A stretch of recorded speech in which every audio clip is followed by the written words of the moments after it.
તો મિત્રો જોઈ લો તમે પણ આ હિંમતનગરનું જોરદાર 14 તારીખની અંદર જે આંદોલન કરવામાં આવ્યું હતું તે આંદોલન શરૂ થઈ ગયું છે. કારણ કે મિત્રો આંદોલન શરૂ થઈ ગયું છે તો મિત્રો આંદોલન એક ન્યાય માટેનું છે. તો આમાં જેટલા પણ લોકો જોડાવ તે બધા લોકો જોડાજો. કારણ કે આ આંદોલન જે કાંઈ છે યશપાલસિંહ ઝાલા સાહેબને ન્યાય માટેનું છે. મિત્રો એને યશપાલસિંહ ઝાલા સાહેબને એટલા માર્યા ને મિત્રો હજી પણ પેલા 7થી 8 દિવસ થયા તો પણ હજી પણ હોસ્પિટલની અંદર હજી છે અને તે હરખા સૂઈ પણ નથી શકતા.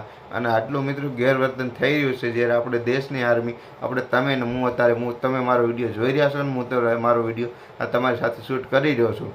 આપણે આ જેટલા પણ નિરાતે આપણે બેઠા છીએ આપણે કાંઈ વસ્તુનું ટેન્શન નથી. આપણને એ જ ખબર છે કે સવારે ઉઠીને આપણે કામે જવાનું છે. તો આપણે દેશની આર્મીને એને ખબર નથી કે આપણા માટે તેને ઊભી છે ખડા પગે. અત્યારે રાતના સમયે કદાચ દીના સમયે કોઈ પણ સમયને આપણા માટે આર્મી બોર્ડર ઉપર ઊભી રહેશે. એને ખબર નથી કે કાલ મારો કેવો દિવસ ઉગવાનો છે. કારણ કે મિત્રો આર્મી જે બોર્ડર ઉપર છે તેના તમે ઘણા બધા વિડીયો જોતા હશો. ઘણી જગ્યાએ દુર્ઘટના બને છે મિત્રો. હમણાં જ ટૂંક સમયની અંદર ઉપરથી બરફ પડતા મિત્રો હુમલો તો નહોતો થયો પણ બરફ પડતા જ મિત્રો બરફની અંદર દટાઈ અને મિત્રો તે શહીદ થઈ ગયા.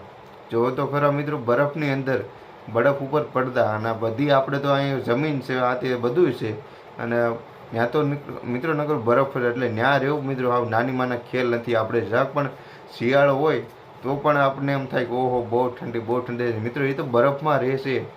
આમ ફ્રીઝરની અંદર તમે હાથ નાખશો ને તો તમને ઠંડુ લાગશે.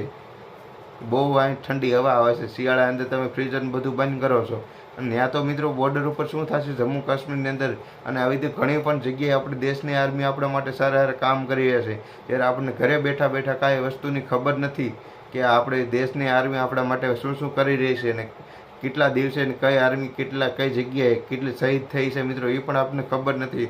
આપણને એક જ ખબર છે કે આપણે કામ કરવાનું મારે ભેગું કરવું આને ભેગું કરવું આને નથી થવા દેવું આને નથી થવા દેવું હું આની મોજ થવાનું યાય મારી મોજ ન થઈ જાય મિત્રો. એવું જ બધી જગ્યાએ આપણે વિચારવાનું છે અને વિચારો જ છો બધા લોકો.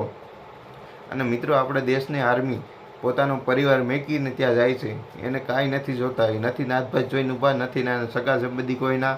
બસ ફક્ત ને ફક્ત આપણા માટે આપણે જ્યાં નિરાતે જીવી રહ્યા છીએ અને નિરાતે તમે મારો વિડીયો જોઈ રહ્યા છો એટલા માટે જ મિત્રો ત્યાં ખડે પગે બોર્ડર ઉપર ઊભી છે આપણે દેશની આર્મી. તો એના માટે મિત્રો તમે કમેન્ટ બોક્સની અંદર જઈ ન લખી શકતા તો મિત્રો ખરેખર હિન્દુ માથે આપણે કલંક થઈ ગયો. અને ચેનલમાં મિત્રો નવા હોય તો સબસ્ક્રાઈબ કરી દેજો.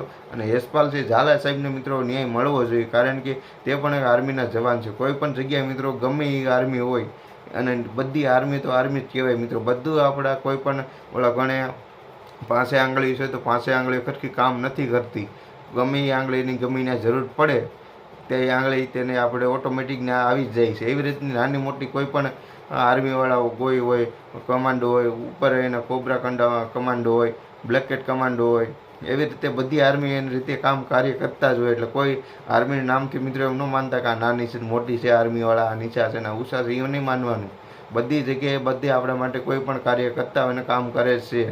તો બધા લોકો હવે વિડીયો શેર કરજો અને ચેનલ પર નવા તો મિત્રો સબસ્ક્રાઈબ કરજો. આવા નવા વિડીયો લઈને હું તમારી સાથે આવીશ અને હજી ઘણું બધું તમને થોડુંક બતાવવાનો અને થોડુંક જાણવાનો પ્રયત્ન કરાવીશ.